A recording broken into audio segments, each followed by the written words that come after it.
एक गांव था, नाम था ढोलकपुर। बड़ा ही शांत और सुंदर गांव था। लोग हमेशा खुशी से झूमते थे क्योंकि उस गांव में रहता था महाराज रायस्टार, जो अपने गांव के लिए एक शेर था, जो कभी अपने लोगों के साथ गलत होने नहीं देता था। लेकिन उस गांव में छुपा था एक डरावना राज, एक राज जो सबके दिल में था पर जुबान पे नहीं।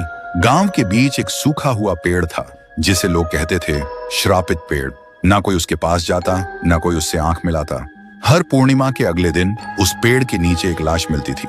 लोग कहते, रात में कोई आता है और लाश छोड़ जाता है, लेकिन कभी किसी ने कुछ देखा नहीं, और देखता भी कैसे। जो देखता वो अगले दिन पेड़ के नीचे होता था। एक दिन रायस्टार ने ठान लिया, बस अब और नहीं, इस राज का अंत मैं ही करूंगा, क्योंकि ढोलकपुर का नाम मिट्टी में मिल रहा था। फिर एक पूर्णिमा की रात रायस्टार चुपके से जाकर पेड़ के पास बैठ गया। रात के 2 बजे एक आवाज आई, थुम थुम थुम थुम थुम थुम थुम थुम थुम सहूर।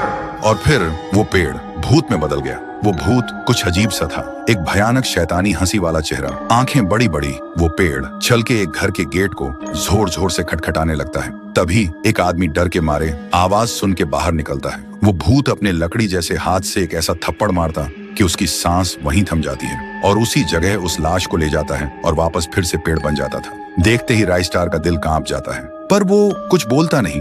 सुबह लोग भीड़ में जमा हुए और रायस्टार ने पहली बार उस पेड़ से बात करने की कोशिश की। पेड़ के अंदर से एक आवाज निकली, क्या तुम सब भूल गए मुझे?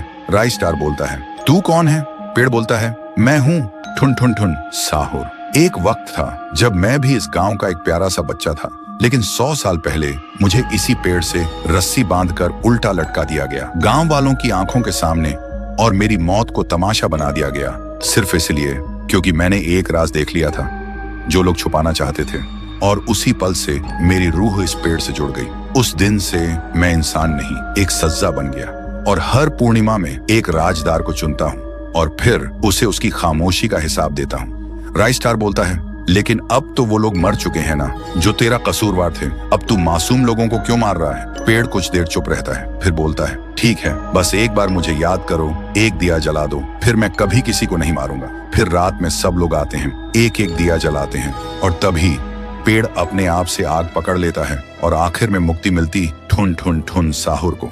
उस दिन के बाद गांव में कभी कोई लाश नहीं मिली। हर पूर्णिमा में लोग एक दिया जलाकर उसकी यादों को जिंदा रखते हैं, क्योंकि अगर भूल गए तो सपने में एक आवाज सुनाई देती थी, थुम थुम थुम थुम थुम थुम थुम थुम थुम सहूर।